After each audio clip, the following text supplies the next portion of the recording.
Oke, hari ini kita bakal ngobrol tentang hal yang cukup mistis juga nih, Bung. Yang tiap hari tuh kayak kita lewatin gitu ya. Karena memang tempat ini ada di tengah kota. Dan mungkin orang nggak terlalu ngehnya sekarang. Mungkin orang-orang sekarang, anak-anak muda sekarang nggak terlalu ngeh sama tempat ini. Kalau dulu sebenarnya lumayan cukup aktif tempat ini. There's a lot of memories ya. Nah, zaman-zaman kita sekolah lah, SD, SMP sama. Pokoknya yang ngerasain tuh angkatan 90-an. Ya, ini adalah bisa dibilang aset negara sih yang akhirnya kayak gak terlalu diperhatikan di masa kini ya. Padahal perannya tuh bisa dibilang vital, coy. Dan tempat itu adalah Stadion Lucky Dende Kendari.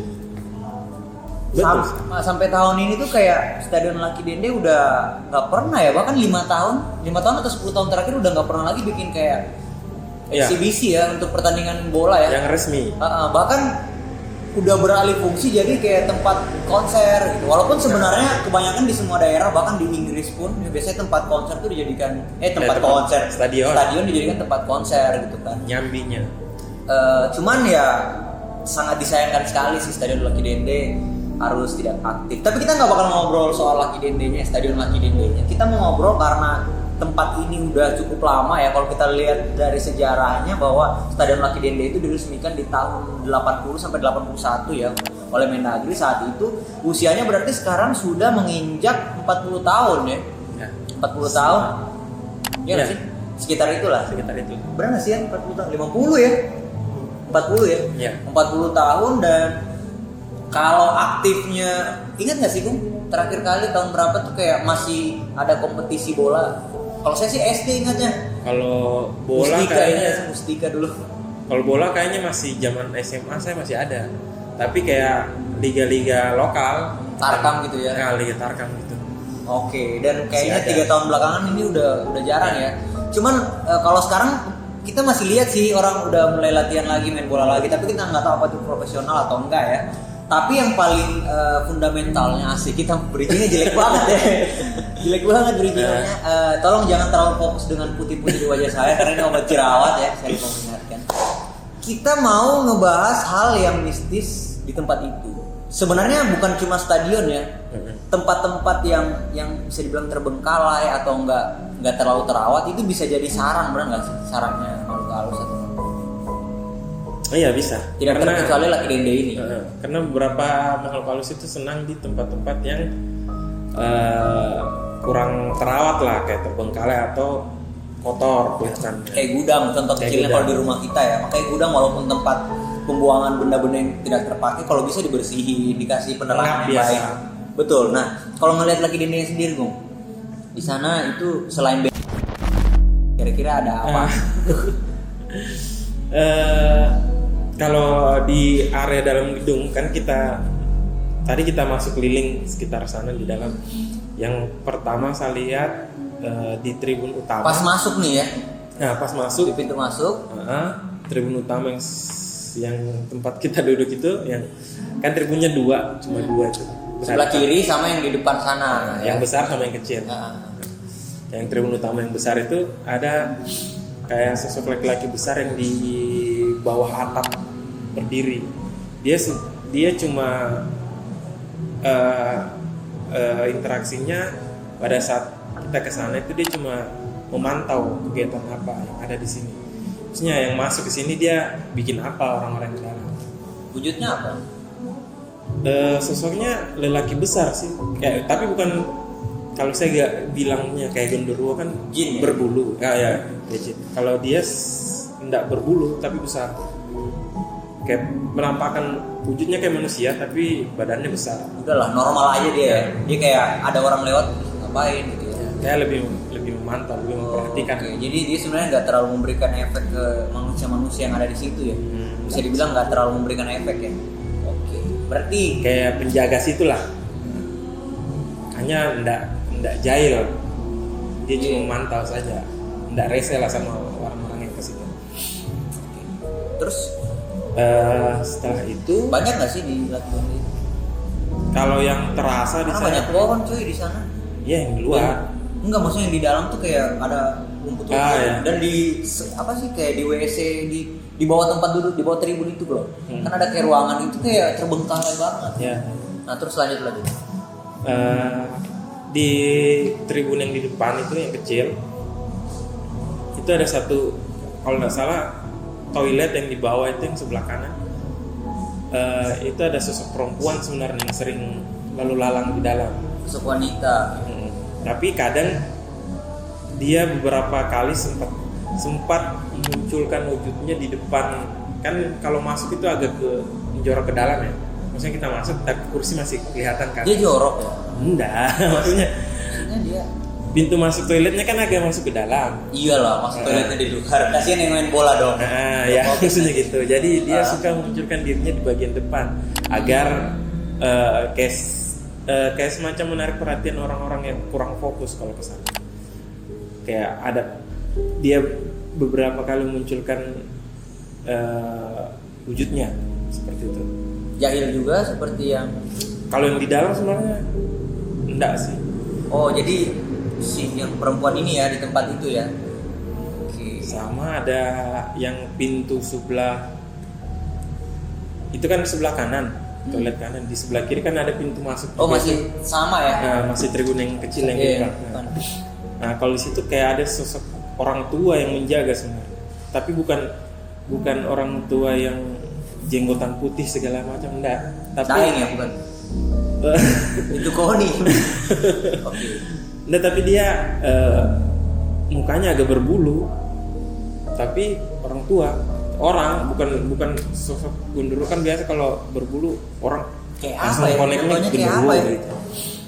Kayak Chewbacca bukan yang di Star Wars. kalau misalnya ada dulu film-film kerajaan-kerajaan dulu itu, kalau di stasiun TV swasta itu yang kerajaan-kerajaan ada itu sosok biasa patihnya lah ya, kayak begitu, patihnya itu yang berewokan. Terus pakai baju kerajaan. Dia mirip seperti itu, yang juga berfungsi untuk mengganggu dia manusia. enggak ada yang mengganggu sih kalau di dalam. Dia sebagai kayak ajudannya yang besar tadi, kayak koneksi penjaga juga. Berarti mereka tidak memberikan kontak langsung ke manusia yang ada di situ kali ya. Kalau yang di dalam-dalam ini, mungkin karena mereka udah lama juga di situ. Ya. Jadi sejak stadionnya udah ada, mereka udah di situ. Jadi mereka merasa nggak ada yang perlu, atau kalau mereka nggak negatif. Itu sebenarnya disebut apa sih mereka tuh? Setan, jin, makhluk halus, mergoy, dedemit, apa sih sebutannya? Sebenarnya yang paling kalau, enak gitu. Kalau yang saya pahami, semua sosok itu cuma terbagi dua. Terbagi satu. Cuma satu. Nggak terbagi dong anjing. Enggak. Cuma satu. Apa terbagi satu anjing? Cuma satu sebutan jin. Okay. Hanya jinnya terbagi dua, jin muslim sama jin kafir. Oke, dikoreksi lagi, Pak. Jadi sebutannya cuma satu. Semua itu jin. Tapi terbagi dua nih jinnya. Jin muslim sama jin kafir. Kafir. Yang mengganggu dan konotasinya negatif itu masuk kafir. Ya. Jadi walaupun dia sebenarnya makhluk halus, kalau dia anggaplah kalau jin kafir, berarti dia artinya menyuruh orang atau berbuat jahat segala macam. Ya. Kalau yang jin yang satunya ini tugasnya apa dong? Yang muslim? Macam-macam sih dia. Kayak yang dia agak macam-macam ya. Mungkin ada kayak seperti yang saya punya juga kan, salah satunya ada yang muslim. Dia lebih mengarahkan kita ke arah yang baik. Oke, itu mungkin ya. Nah, itu dia kalau misalnya di dalam stadion. Gara-gara kamu nih terbagi satu apaan? Ternyata nggak ada sesuatu yang ini ya, sesuatu yang aneh-aneh di dalam situ. Jadi buat teman-teman yang mau latihan bola aman. Tapi kalau datang malam masih ngeri nggak sih kalau di sana? Kalau malam kita akan terasa, auranya akan terasa lebih, bukan lebih sih, agak menyeramkan, mungkin karena sosok yang besar tadi, yang penjaga yang besar. Dia memang bukan sosok sih, auranya sedikit agak kuat. Nah, sebelum kita beralih ke depan ya, karena kan di depan karena Stadion Lucky Dende ini luas banget nih. Kalau kita ngobrol soal Stadion Lucky Dende ya, yang paling komunikatif di dalam Stadion Lucky Dende itu yang mana? Di antara 3 yang kamu sebutin. Saya yakin ada banyak sih sebenarnya, cuma 3 aja gitu. Ya. Itu yang paling komunikatif sama kamu pas datang. Woi, Gung, apa kau bikin sendal? Gitu lah. Kan kebetulan juga saya waktu di dalam tidak terlalu. Bro, saya belakangku. Ada kayak ini. Maksudnya enggak terlalu enggak. Kenapa ketawa nih? Inilah yang menjengkelkan dari Agung. Temannya tersiksa, dia ketawa. Ada. Usah jelaskan dulu. Iya. Tapi bisa dihilangin kan bos ini? Bisa. Ntar. Waktu saya masuk kan saya enggak terlalu mengulik di dalam. Maksudnya sosok-sosoknya ini kenapa, siapa, saya enggak terlalu mengulik karena random aja gitu. Nah, karena yang lebih saya tertarik sebenarnya yang di luar. Jadi kalau yang di dalam itu enggak terlalu, saya anggap enggak terlalu interaktif karena saya enggak terbuka sama mereka. Saya enggak ajak interaksi sama karena mereka. Baik gitu ya. Justru yang rewa kok cari memang. Nah, bisa dibilang seperti itu. Yang kuat auranya itu yang penjaga yang besar, yang tribun utama. Itu yang auranya kuat.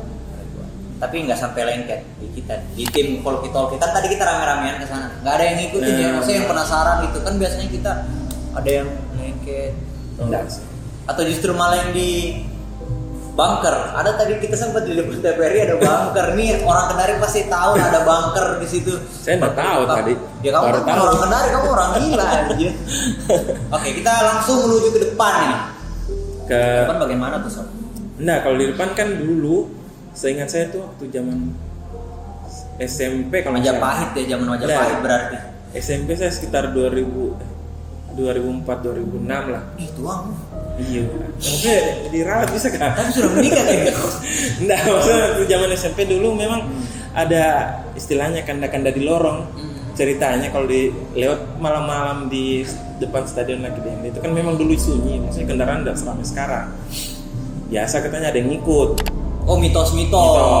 Nah, memang tapi SMA saya sudah istilahnya dibolehkan pulang malam lah sama orang rumahnya. Jadi kalau malam memang auranya sedikit berbeda. Tapi Jadi, kan pada saat itu saya belum tahu masalah. Karena dulu sebelum lanjut, berarti di keluarga kamu sudah menganut sistem American style ya? Nggak Kamu juga. membebaskan anaknya kemana-mana gitu ya? Oke lanjut. Nah kan kegiatan sekolah, Oh, jadi iya. ada yang biasa pulang malam, gitu kerja tugas. Disambi dengan pengasian. Kok jadi lawak tuh channel? Parah. Lanjut. Nah, jadi maksudnya memang waktu SMA itu saya kalau mau di flashback ke belakang sebenarnya saya sudah rasa lain-lain waktu kalau suka lewat di depan stadion kalau malam. Karena meskipun pada saat itu saya belum paham masalah begini, saya belum bisa menjelaskan segala macam. Saya belum tahu lah dunia gaib seperti itu. Tapi kalau feeling ada.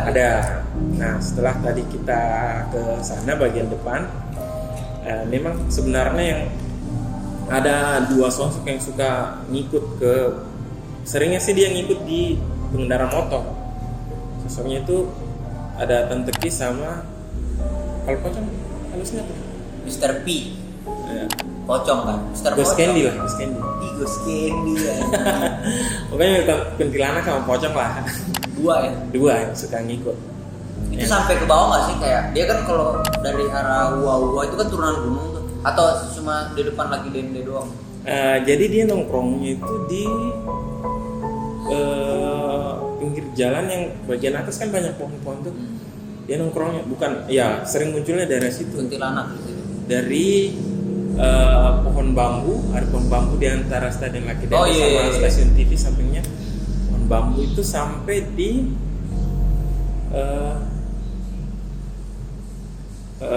pintu masuk Poni. Daerah situ. Agak jauh ya. Maksudnya dia sering. Berarti lewatin Point Ball ya? Sampai dong ke hotel ini yang sekarang iya, pas depannya lah, sekitaran depan situ lah. Oke. Dia sering beberapa kali muncul lah seperti situ. Dan random, jadi memang dia lebih sering mengikuti orang yang berkendara motor, tapi maksudnya randomnya tanpa ada alasan. Kan biasa orang diikuti karena ada apa segala macam. Dia karena ngelamun atau apa gitu ya. Pokoknya suka-suka dia aja. Dia ada satu ini, baru saya sering lewat situ. Aduh. Ya seperti itulah. Dan juga banyak banyak kecelakaan di situ. Saya dari zaman dulu waktu sering siaran tuh 2007 2008 2017 2018 ada di sebuah radio swasta di Kendari. Itu kayak minggu ini misalnya nggak sengaja lewat, pokoknya ada tandanya tuh. Mungkin yang tinggal di sekitar situ atau pernah lewat tuh, kalau misalnya ada pasir biasanya itu orang habis kecelakaan di situ atau ada onderdil motor dan segala macamnya.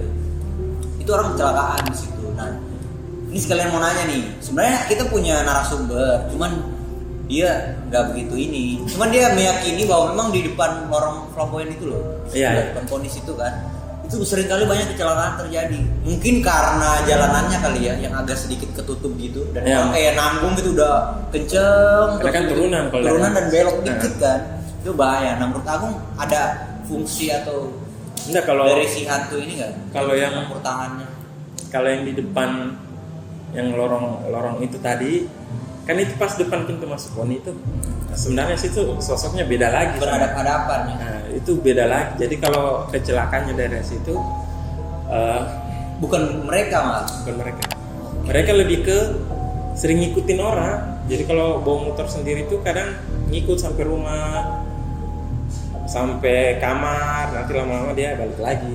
Jadi kalau misalnya kamu berkendara motor malam-malam tiba-tiba ngerasa capek di belakang, itu bukan karena kerjaan, karena banyak utang. Karena misalnya berjalan, garing sekali. Sabar ya, itu di-cut. Karena ada Miss apa tuh Tante K sama Mr. P ya. Masalahnya tidak dibilang P, Mister masalahnya. Mr. P ya. Karena ada pocong juga yang cewek. Hah? Kalau misalnya saya baru tahu nih, wah gila kesetaraan setan anjing. Kalau Tante Ki memang disebutnya tante. Jadi pocong itu konotasinya ada laki-laki, ada perempuan. Tidak selamanya laki-laki, ada yang perempuannya. Oke, nanti kita akan bahas itu di episode. Jadi tidak bisa dibilang Mr. P dia. Oke, jadi Miss P nanti sebutannya ya? Enggak, maksudnya dibilangnya. Jadi Mr. P dan Miss P. Nanti kita akan bahas itu di episode yang lebih lengkap lagi. Terakhir sebelum kita tutup ini, nah kamu bilang kan komunikasi yang di luar itu lebih kencang tuh. Kira-kira kenapa gitu? Apa dia tiba-tiba bilang, "Woi, aku bikin di sini." Jadi yang mau cari tahu di sini. Yang lebih mau cerita ya sebenarnya yang sosok kuntilanaknya lebih mau cerita. Kalau yang pocong lebih agak susah saya koreknya. Jadi kalau yang Tante Kinya itu dulunya dia pernah bertengkar sama pacarnya kalau nggak salah di daerah sekitar situ.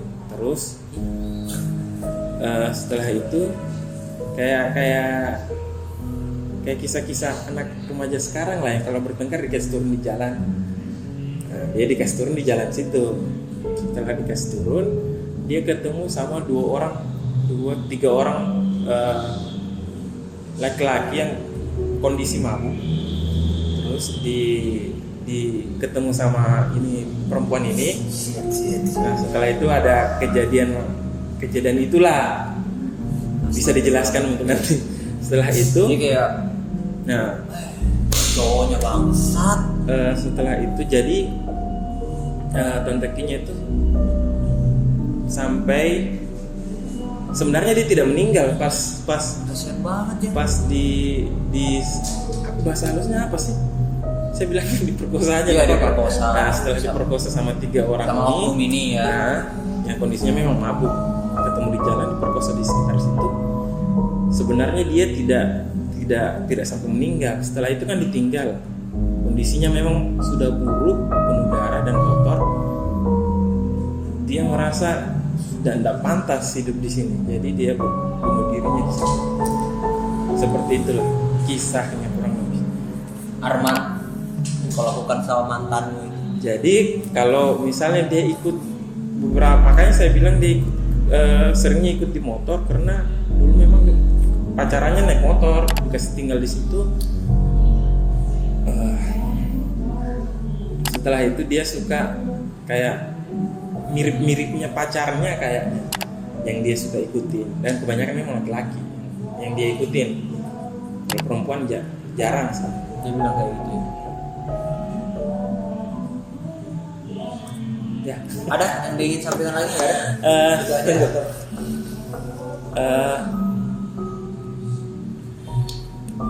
Nggak ada sih, hanya dia merasa, karena saya juga bertanya kenapa dia bisa mengikuti, cuma itulah garis besarnya yang dia ingin sampaikan, yang dia ceritakan. Dia senang nggak kita kesana? Biasa saja sih. Atau jengkel nggak biasa? Biasa. Nggak senang juga, nggak marah juga sih. Jadi sebenarnya apa nih yang melengket di belakang kita ini? Guys, kalian ada merasa sakit ya? Ini sebenarnya apa nih? Bisa dijelaskan nggak sih? Atau bisa langsung dihilangkan? Sebenarnya habis ya udah ini.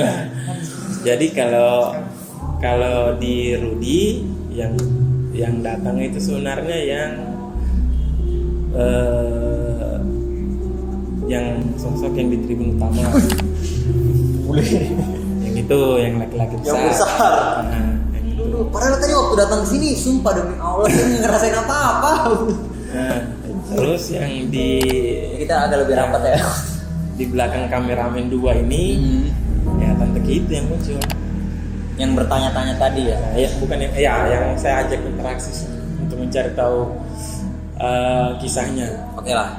Ini bisa dibilang salah satu resiko juga ya kita ngambil konten seperti ini. Kalau biasanya ngeprank kan resikonya di sosial nih. Kita nih biasanya kayak gini. Nah, nanti kita akan coba netralkan dengan mabar. Jangan. Sekarang jangan ya. Kalau menurut saya sih aku biasanya ngebiarin aja gitu. Karena kalau kau kan biasa bilang biasa dia cabut sendiri kan. Masa kalau jadi nggak ada treatment apa. Kecuali kalau melengket kayak si Calu pernah. Ya, kalau untuk orang yang biasa kan diikutin sampai ada efeknya lama, kecapean atau apa itu biasa memang ya saya bantulah. Tapi kalau saya yang diikuti begitu ya pertanyaan tadi? Enggak, maksudnya karena kalau ini agak bolot ya. Maksudnya kan biasa kalau kita kayak syuting-syuting yang lalu-lalu tuh kayak kita sebenarnya diikutin. Saya ngerasa sih, tapi kamu kayak udah itu pasti cabut sendiri, dia pulang sendiri. Biasanya kamu bilang begitu. Mudah-mudahan yang ini bisa pergi sendiri nanti ya. Ya. Karena saya punya gym sendiri juga di rumah. Fungsinya bagus lagi. Ya, dia sebentar lagi pergi juga. Oke. Itu dia Volks. Dan terima kasih Agung, dan juga saya juga ingin mengucapkan terima kasih untuk teman-teman kru kerja sampai pagi karena membantu kita ya. Konten kita di beberapa episode kali ini terlihat lebih bagus. Dan juga buat teman-teman semua. Oh iya, sebelum saya ingatin, kita mau kasih tahu juga bahwa mungkin ada stakeholder atau pemerintah yang menonton ini juga. Mungkin bisa jadi bahan bahwa di Kendari itu ada banyak banget aset-aset pemerintah ya, yang kalau misalnya tidak dikelola bisa saja itu menjadi spot terbaru untuk makhluk-makhluk ini. Ya, enggak sih? Maksudnya kita nggak mau dong hal-hal seperti itu menjadi apa ya, justru hantunya yang naik gitu, kayak di sana karena udah nggak ada orang hantunya. Walaupun sebenarnya bisa jadi pariwisata sih. Alangkah baiknya kalau itu dikenal seperti yang mau dikenal. Misalnya Stadion Legende ya terkenal karena Stadion Legende. Ya, betul. Itu dia. Ya udah kalau gitu, Volks, apa yang kita obrolkan di sini semuanya nyata. Kamu boleh percaya atau enggak, itu semua terletak di tangannya kamu. Saya Rudy Rubendini. Saya Agung. Kita ketemu lagi di episode Arwah Talks berikutnya. Sampai jumpa.